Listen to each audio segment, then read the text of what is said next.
As we look back to March of this year, life began to change so drastically. I mean, phrases like social distancing and quarantine, wash your hands for 20 seconds, wear your mask, became a part of our lives. It's kind of stuck with us throughout the summer. Our children were thrusted to homes. Online virtual learning was a whole new normal for them. And then we had to live through shortages, if you remember back in March and April. Where was the toilet paper? How do you find the hand sanitizer, Clorox wipes? So then we developed the His Radio Care Community as a Facebook group. It was born so that we could help each other and encourage each other during this time. That's right. And then we lived through the summer with COVID. And as we get a little closer to the school year, it was really clear that our schools are going to be facing some challenges. So we looked at the care community really as more of a resource to help each other in a different kind of school year than any of us had ever seen. So His Radio, as you know, is all about serving the community. And we prayed about adopting a class. And then we felt like it should be more than that, maybe adopt an entire grade. And then it became clear that God placed on our hearts that we needed to adopt an entire school. So God then led us to Shakora Elementary School in Charleston, South Carolina. And this is a school that has a team of people. They have worked so hard to overcome things like low grades. They're helping kids faced with challenges living in poverty in a high crime area. And this is a school that really invests in their students and loves on every single one of them. Their teachers care, and it shows. They have a big need. It's totally different than anything we expected. And His Radio knew we could not do this alone. So our team got together. We looked for and found businesses that have incredible hearts for the community and helped us adopt this school. So today, we'll be joined by Assistant Principal Monica Smalls, Tammy Dunmeyer, who's the parent advocate at the school, Julie Dowdery, a part of Marketing and Administrative Services at Applied Building Sciences, and James Smith, who is the GM of Allen & Webb. All right, we're going to get started because we have to find out about this school and everything going on. Assistant Principal Smalls, tell us a little bit about Shakora Elementary. Hi, well, Shakora is located in North Charleston. We're a school in the community. Our kids, we love our kids. We love our community, and we're just so thankful for you guys opening up to us and wanting to be a business partner for us. Tammy, would you just kind of shed some light on the community that surrounds the school? Yes, we live Shakora is located in a very high crime area. Poverty level is pretty much 100% there. The people are good people, they just find themselves in bad situations. Our students are awesome kids who have every hope in the world of becoming anything they want to be, just with the right surroundings. You had a question about His Radio when you learned that we wanted to help in some form or fashion. Do you remember what that question was? Yes, I remember asking DJ, what kind of radio station does this? And why did you ask that? Because I myself have been in touch with other radio stations, just trying to get, maybe a DJ to come out and talk to us, not necessarily for anything monetary, and just such trivial little things, and they were like crickets. So the need for the school, and here's where the different thing comes in that we didn't expect. It was iPad covers. Why, Tammy, is it iPad covers? Well, Monica was really smart to ask for the iPad covers because we had to give the kids the iPads when all this was happening, so they could continue learning at home. They came back in not so good shape. They had smells that are, pretty indescribable. They were damaged, and we could not give them the children in the shape that they were in. And of course, they're doing virtual learning again this year, as well as, they use their iPads in school. So they got to be they have to be in the best shape that they can be for us to give it to the children. We wouldn't do that otherwise. Right. Well, we want to meet some of the people that helped to make this happen. And we're going to start with Julie. Julie, you got a call from His Radio to tell you a little bit about the school. What was going through your head, and why did you want to help? So initially, I'm still pretty new to the area. I've never even had heard of Shakora Elementary School because I've only been in the state for a year. We were concerned. We were wondering why that school, how they picked us to reach out to this school. And then after speaking with DJ a little bit further and learning a little bit more about the school and their need, our team just decided, it's something simple that we can do to try and help. We know that so many people are going through these difficult times. We as a company are going through some trials and tribulations, trying to figure out what worked, what didn't, especially we're all working at home at one point and trying to work as a team and figure out schedules and make sure that we can all still meet, all still do what we need to do to continue succeeding as a company. And then again, like when DJ reached out, or Tony reached out, he kind of informed me of what was going on, what the need was, why we were picked, and then seeing how close in proximity we actually were to the elementary school. Our team decided it's something that we can do to help.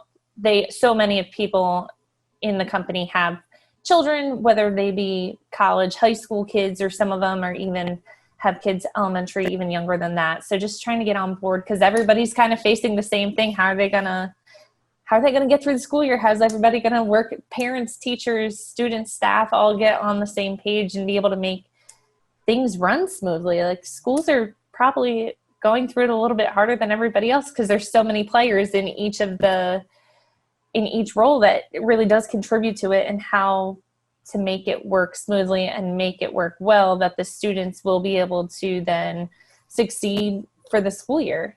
You're hearing names that are being mentioned like DJ and Tony. That's our promotions director and our executive producer. They worked hard behind the scenes to connect all these dots. And that's why James is a part of our conversation. I want to know, James, why did you want to get involved in this with the company? Well, it's just like Julie said. I just want to echo what she said. This is trying times. It's something that we've never been through. And I think in order to be a blessing to somebody else, it's always better to give than to receive. And I know that's a cliche, but most times when you're trying to be a blessing to somebody else, you in turn are the one who get blessed. And there's a lot of kids out there that are in need, a lot of difficult times going on right now. And if there's any way we could possibly help, we're right across the street from Shakur. The only thing that separates us is 4 lanes of traffic. And Allen and Webb's been here since 1927. Mr. Swykort's owned the business for the last 45 years. So we felt encouraged to help, and we felt the need to go ahead and do so. How would you challenge other businesses to do like what you guys have done? I challenge anybody who's out there. It's not about, just like Tammy said, it's not about always giving the monetary value, but giving of time.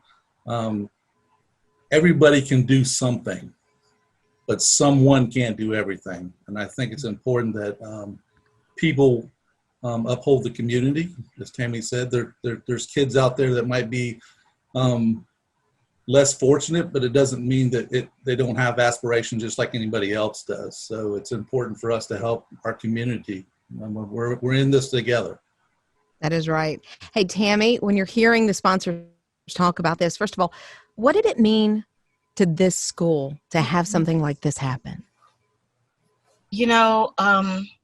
I've been at this for 3.5 years trying to get community sponsors, and I swear I never went across the street. I never went across the street. I'm still pretty new at all of this, but just to hear you guys talk right now, I'm grateful. I feel blessed, and I'm already thinking, okay, when can I go over here and meet these people in person and just say thank you in person? I can't hug you guys, but if I could, I would right now. So thank you. Well, Monica, you're in your car. You might as well just drive on over. Just across the street. Assistant Principal Smalls, remember how many iPads you originally asked for? Yes, we originally asked. We didn't want to ask for a lot, so I originally asked for 75. Well, the need is over 350, right? Yes, exactly. So because of applied building sciences and Allen Webb, Shakur Elementary now has, get this, not 75 iPads and those covers. I should say iPad covers, but 200 iPad covers. Our friends at Bojangles loved on the teachers and staff. They provided lunch as we delivered those iPad covers to the school. And it was amazing to see. The teachers were so excited about it. We know the students are excited and the parents as well. But you know what? This is where everybody else comes in. Schools and students throughout the Carolinas and Georgia also have needs. So here's the challenge. It's you, your family, your business. We're looking for you to adopt on whatever level that you can, whether it's an individual student, maybe you can take care of an entire class, a grade, the entire fourth grade somewhere, or how about an entire school? Like these folks have done as they gotten together. So here's what you can do. You can go to our website, hisradio.com, share with us how you've helped, or maybe a story of somebody that you know that helped. Maybe you were yourself. Maybe your church organization is already doing something. Just share it with us so that we can share those with others. And join the CARE community back to school today. And let's help each other out. Just text this word CARE to 800-447-7234. That's the word CARE to 800-447-7234. His Morning Crew. Ugh, what's that up my nose? It's Rob and Liz, His Morning Crew on His Radio. Speaking of things up your nose, Samir, he's a little boy who got a Lego stuck in his nose. Why do kids do that? I don't know, but this was not even recent. You know when Samir did this? 2 years ago. You mean it stayed up there for 2 years? Stayed up there for 2 years. The family knew it was there. They took him to the doctor. The doctor couldn't even see it like on x-ray or any examination. He's like, it'll work its way out. And finally it did. He was sniffing some cupcakes, I guess, that his mom had prepared. And he was like, ow, and his nose hurt. So his mom's like, okay, blow your nose. Let's try to get it out of there. Because they, for a while, started not thinking it was really there. He blew the Lego out of his nose. It finally dislodged itself. To go on top of the cupcake? I don't think so. I think they moved away from the cupcakes when they blew the nose. But, that happened to Taylor, my daughter, when she was a toddler. She put a bead up her nose, and I called 911 because her nose started swelling like immediately. And they said, well, blow on her other nostril and try to pop it out, or blow in her mouth. We tried that. Nothing worked. So we ended up in the emergency room, and they found the smallest, because she has little bitty nostrils, the smallest pair of tweezers they could find, and they popped it out. Oh, wow. Okay. So I'm glad she's okay. Yes. But I can't get the visual out of my mind of you blowing in her nostril. You do what you do when you're a parent. You're trying to, her nose was swelling so badly. Oh, I'm so sorry. Yeah. Okay. So now I'm interested. Okay. How many people have kids or even themselves have stuck something up their nose? I did corn and peas on several occasions. Recently? No. When I was a kid. Okay. No. I've graduated to lima beans in my adulthood. 800-447-7234. Rob and Liz. His Morning Crew. I don't know why, but I feel like I'm going to sneeze in any second. Seriously, talking about things up your nose. I'm Rob. That's Liz. It's His Morning Crew on His Radio. Yeah, talking about things that get stuck up the nose, like this kid who had a tic tac. A tic tac or what was it? No, it was a Lego. Lego up his nose for 2 years. Finally came out. The doctor said it'll come out eventually. 2 years later, hello, come right out. Whew. 2 years. I can't get over that. My daughter put a bead up her nose when she was little, ended up in the emergency room. And now we're also hearing from you at 800-447-7234. Tony said, I put an acorn up my nose as a child. Those are big. And that had to hurt. I would think they're a little scratchy going in. Her son. Pointy thing on the end? Yeah. Her son put chalk up his nose when he was little. And then Pastor Steve and Melissa said, our daughter stuck a Tic Tac up her nose. She was crying, and their response was, well, at least your nose is going to smell good. Okay. If it was a minty one, yeah, that had to burn. Okay. Elaine is along with us at 800-447-7234. Elaine, what happened? What did happen there for you? We were on the way home after school. She was in the back seat, said she was hungry. I handed her her lunchbox. She was 2 at the time. She kept saying, "It's stuck. It's stuck." I said, "Well, what's stuck?" She said, "Turkey." And I thought, what is she talking about? And when we got home, I lifted up the tip of her nose and looked way in there with a flashlight, and the lunch meat was stuck in there. You got to be kidding me. So what did you do? Well, luckily, I'm a dental hygienist, so I called the office real quick, and I said, "Have you left yet? Leave the doors open. I'm coming. I need you to suction out my daughter's nose." Oh, man. Well, it sounds like you got it out. Yeah, it did. We were able to get it out, and I avoided a hospital copay. I was so happy. And to put lunch meat up there.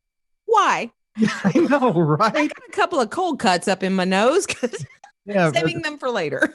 Swiss or provolone? Rob and Liz. His morning crew. You know when somebody just says they itch and then you start itching, or they yawn and you start yawning? Well, now we're talking about things that are stuck up your kid's nose, and I feel like there's something lodged in mine now. It's Rob and Liz, his morning crew on his radio. We are, because this little boy, Samir, put a Lego up his nose. It stayed there for 2 years before it made it out. My daughter put a bead up her nose when she was little. And Jessie, she said, my daughters didn't put anything in their nose when they were little, but my youngest ended up eating or swallowing a ball bearing. And then we had to wait on that thing to make its entrance back in the world, so to speak. Oh. Oh, no. She said it took 4 days for that to happen. All right. Stacy said, my daughter put a packing peanut in her nose, and we only found it because her nose started to whistle. That's crazy. Julie's along with us. Okay, Julie, you're on his radio. What happened? When I was a little girl, I was probably around 3 or 4. And my mom did the thing moms will say sometimes. I wasn't wanting to eat my chicken for dinner. And she said, well, if you don't eat your chicken, I'm going to make you eat it through your nose, which is something you shouldn't really tell a child. But I was very precocious at that age. And so she said, I ate my chicken, and a couple of days went by, and she started noticing this smell coming from me. And so she's washing me, but she just could not figure this out. There's an odor coming from this beautiful little girl with her hair curled and bathed 20 times, however many times she's washing me, scrubbing me, looking everywhere. Couldn't figure it out. Took me to the doctor, and he starts poking around, looking in my ears, and he looks up my nose, and he pulls out both sides of my nose, 2 pieces of chicken.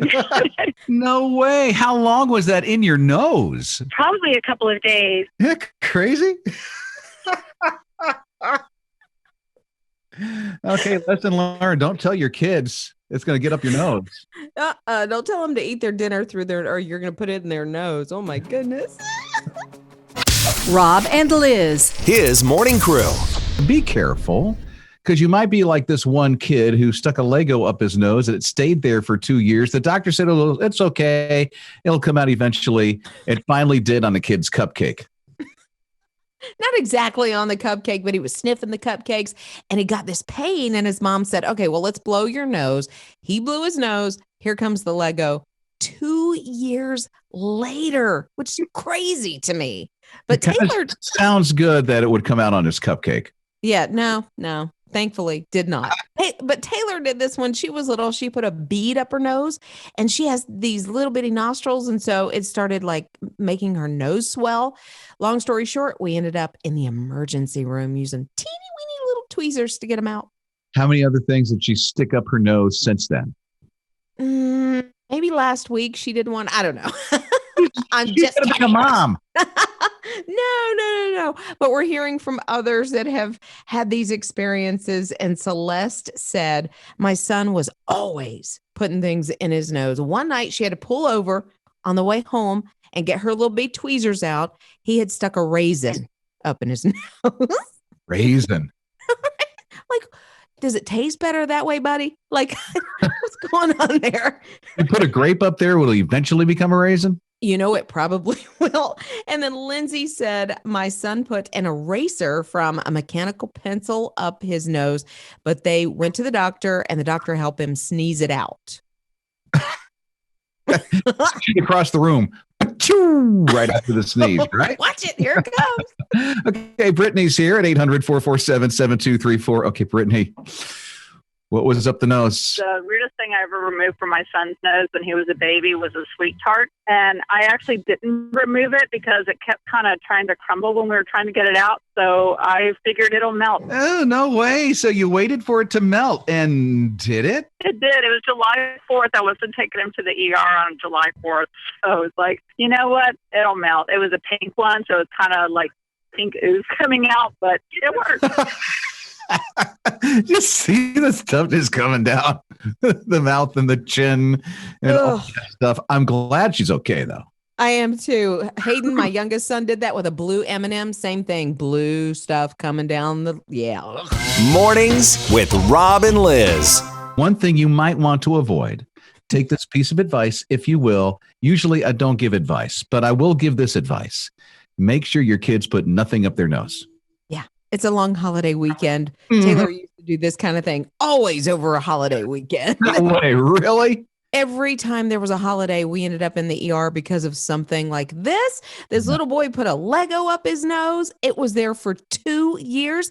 So we're finding out what other children have put in their nose. So Melody is a dental hygienist. And she said one time they had a little girl come in. She was 11 years old. They did it like an x-ray on her.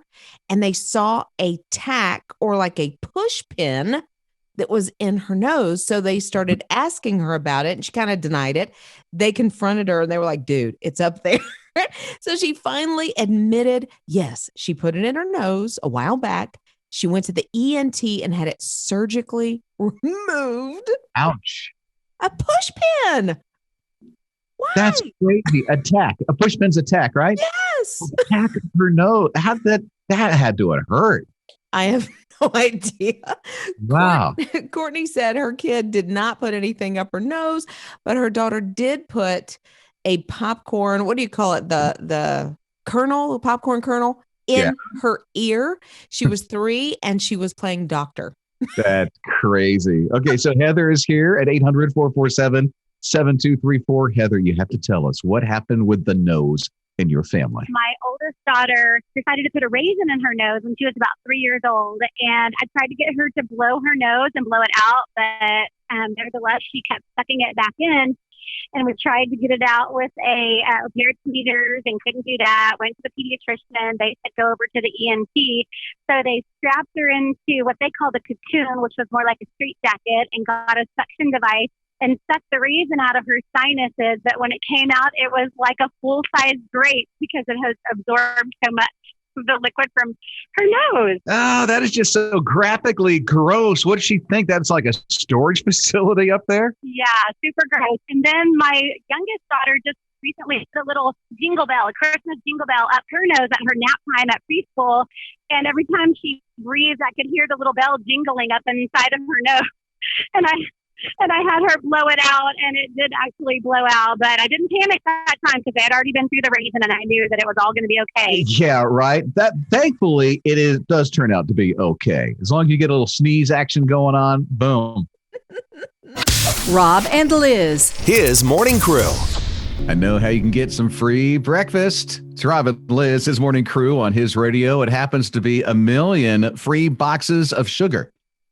Wait, I can get 1 million free boxes of sugar? Well, if you like Cinnamon Toast Crunch. Yes, I do. That's just a bunch of sugar and that stuff.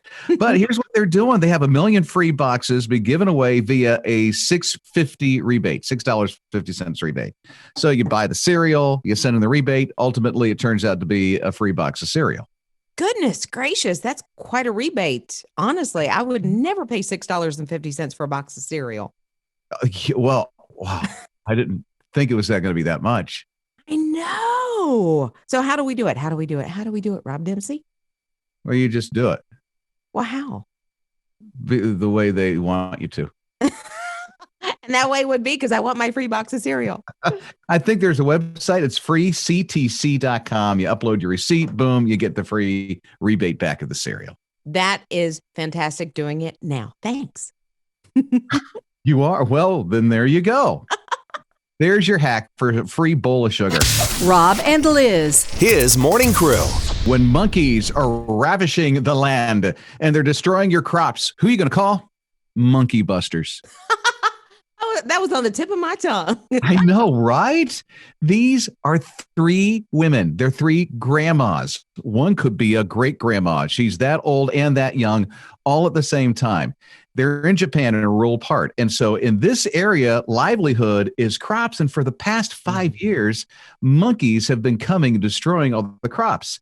We're talking about, let's see, onions, eggplant, soybean, potato crops, all in the area. 5 years these monkeys have been coming. And so these three ladies got together, 174. The other two are 67 and 68 years old in Japan. They got air guns. Air guns that don't hurt anybody, but they got these air guns. And so one looks like an assault rifle. Another one are these big honking huge guns. And when the monkeys come and they're starting to get into the crops, they're called. And the three monkey busters come and they start shooting these air guns like warning signs. And the noise is loud enough that the monkeys scatter and go away. Yeah, I bet they never have to actually shoot at the monkeys. They just shoot them straight in the air. The sound, it's just a sound. It's an air rifle. Yeah. And so the sound of the air rifle going pop, pop, pop, pop, pop. The monkeys are like, wah! And then they scatter and go. I can see how this conversation came up. Like they were meeting in one of the women's houses or the local Starbucks or whatever. And they had this conversation. What are we going to do about these monkeys? I tell you what, I got an air rifle. And it worked. So they all three got them now. And they literally call them the monkey busters. I love this story so much. I know. Going to get a song going and everything. His morning crew. Darla is one amazing mom in my eyes. Single mom. About a decade ago, she learned how to fix computers for her daughter. I'm Rob Dempsey. That's Liz Riles. It's His Morning Crew on His Radio. Yeah, and schools around the country are seeing some delays in getting at-home Chromebooks or tablets for the kids to use. And so some people are kind of taking it in their own hands, which is exactly what Darla did. So what happened years ago, her daughter's computer broke down. She's like, I'm a single mom. I got to learn how to fix dishwashers and dryers and whatever. I can do a computer as well. And so that's what she started doing. Then her son needed an upgrade on his computer. And she said, well, let's not just throw the one that he has away. Let's put it on this Nextdoor app that's out there and give it away to somebody. She got so many responses. Things just started to click in her mind. Now, God has been working this out for a decade. She learned how to fix them years ago. Now she's fixing them for school children who don't have any way to learn at home. Isn't that amazing? So she started doing it for one, put it on that Nextdoor app, and now she's fixing all of these computers and refurbishing them. She's got so much demand right now that her 12-year-old son is helping her out. Now she's teaching her 12-year-old son how to refurbish computers. And that could end up to be his profession. Maybe he's working with a charity, a nonprofit. Maybe he's giving back to his community. Maybe he's going to be an IT person. Who knows? But she is giving him skills for life. Maybe he'll be the next Bill Gates. Ooh, that would be nice, wouldn't it? Certainly will. Mornings with Rob and Liz. You've been waiting for so long. I think Liz is going to freak now. I think she already knows because she's in the know on this kind of stuff. It's Rob and Liz, His Morning Crew on His Radio. If you have been waiting and waiting and waiting for the second season of a Mandalorian, they tell you on Disney Plus, it's October 30th when it appears. Yes. Yes. So just under 2 months. I cannot wait. This is going to be such a good season.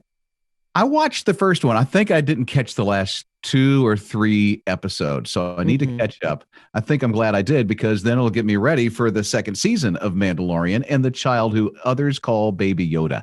I call him Baby Yoda. He is the cutest thing ever. I watched season 1, I think, twice through, but I think I'll have to re-watch it. Yes, I loved it that much. They're introducing some new characters. Rosario Dawson was at the end of season 1, so she's coming back. And then Boba Fett, if you're familiar with Star Wars at all, he's one of the major characters in Star Wars. He is going to be played by Timothy Olyphant in season 2. So he's going to be in this. Yes, he's going to be in part of the second season. Oh, yes. Wow. I don't know where he fits in the storyline, but yeah, he's going to be part of it. So I'm super excited. He's not one of my favorite actors, but it's because I don't watch a lot of things that he's been in. but I'll be watching this. So yeah. I'm glad they brought that character in because some people were thinking at the beginning, oh, this is Boba Fett, the whole Mandalorian thing, because the whole outfit that he wears. Right. But I guess he is a Mandalorian, and so he had to come in eventually. So it's going to be season 2. Yeah, and it starts October 30th. Rob and Liz. His morning crew. This guy's got a lot of hair. So much hair that he is really tall because of his hair. How tall? He's 7 feet tall. Okay. How tall is his hair? It's about 42 inches. What kind of style? How does he, what? Well, he's in the Guinness Book of World Records, and he has the tallest full Mohican mohawk. Okay. It's at 42.5 inches. So the guy's 6'1". He is 7 feet tall because of his hair. He just has it straight up. It's crazy. Can you imagine the hair product? That's exactly what I was thinking. And are his arms long enough, like his wingspan? How do you style that? I wonder if he has like really big books or something that he just kind of smashes them and puts it up. Maybe. Okay. I thought So he has a hard time getting around, he says. I would think so. Because, there are some ceilings that are 9 feet or 7 feet. He can't get through a door. He has to really bend real low or he messes up his hair or he gets knocked over because it's so stiff when he's walking through those doorways. He can just knock from his mohawk. And it knocks him backward. I'll tell you, he looks pretty cool. Tied it up in that big mohawk like that. Right. Does he? Yeah. So he rides a motorcycle, doesn't he? Yeah, he does. With that big old mohawk like that. And it doesn't even seem like a mohawk moves when he's going 50 miles an hour. It's crazy. Does he not wear a helmet? No. What are you going to do? You can't put a helmet on that thing. And then can you imagine the hair coming out of the side of the helmet? They just put it on top. I don't know. Wow. Why would you ever? I wonder how long it took him to grow that mohawk out, because that's crazy. I know. Probably 85 years. It took a really long time, but he's in the world records. He set out to accomplish it, and he did. Mornings with Rob and Liz. I'll tell you one thing I'm looking forward to. What's that? Cooler temperatures for Labor Day weekend in the 80s. Hello, fall. Come. Come on, we are welcoming you. Hey, let me tell you what a little girl did. Maybe in her area, it was a little cooler and she got out and did some exploring. This little girl, 5 years old, her preschool was shut down because of COVID. And she looked at her mom and said, well, let's go on some adventures. And she loves waterfalls. So she and her mom decided, we're going to go visit all the waterfalls that are right here in our county. Well, they did that. And there were, 10 or 15 of them. Then they decided, well, let's venture out because we still aren't going back to school. We're still virtual learning. So let's jump in the car and do the entire state. They did 67 waterfalls in Minnesota. Great. Oh, I love that. We have so many waterfalls that are just so close to us. I mean, oh my word. This is a beautiful area to do that. If she can do at 5, did you say 5? Yes. 5 years old, 67 waterfalls. That's a lot of hiking she did, It really is. And that was her goal, was to do 67. She did them all. And now they're looking at possibly even taking their adventure out of the states, maybe the Carolinas and Georgia, because I know you can take those waterfall tours and it's a couple of hours. Oh, it's so good. So good. That inspires me. That's a good thing to do this weekend. Oh. Just to go out and see some waterfalls. I mean, it is the 3-day weekend, right? With Labor Day up the road. Yeah, I think we take advantage of it. His morning crew. I don't know if you like Twinkies. And if you do, and you like Reese's, you might like these new things that are coming out that Reese's is about to do. Okay, what if I like I don't like Twinkies, but I do like Reese's? I think I'll still kind of like these. They have Reese's snack cakes coming out. And it is all that you want it to be. I know. I love those peanut butter cup things. I'm not a chocolate guy. I'm not a candy guy. But when it comes to mashing up that peanut butter and the chocolate, I'm like all in. And I've so got to watch it. The hips don't lie. You know what I'm talking about. But now to throw it into a cake like this, because I like Twinkies too. Yeah. Well, you want me to describe what this thing is going to be like? Please. Okay. Here you go. Chocolate cake. Peanut butter cream, and then they cover it with another layer of chocolate. Come on. And I'm like, I know. what? I feel like I know I need to go for a run. No, right now, just hearing about it. You know, peanut butter cream, another layer of chocolate, all on top of that into a cake. Yeah. It's ridiculous. How are you going to walk past them at the impulse aisle? I know. They and put them right there. That's where it's going to be. Yes, of course. Right Why there. wouldn't they? Because they could sell 1 million of them. I feel like we're complaining. Oh, we're not complaining. Well, maybe afterward and we don't feel so good.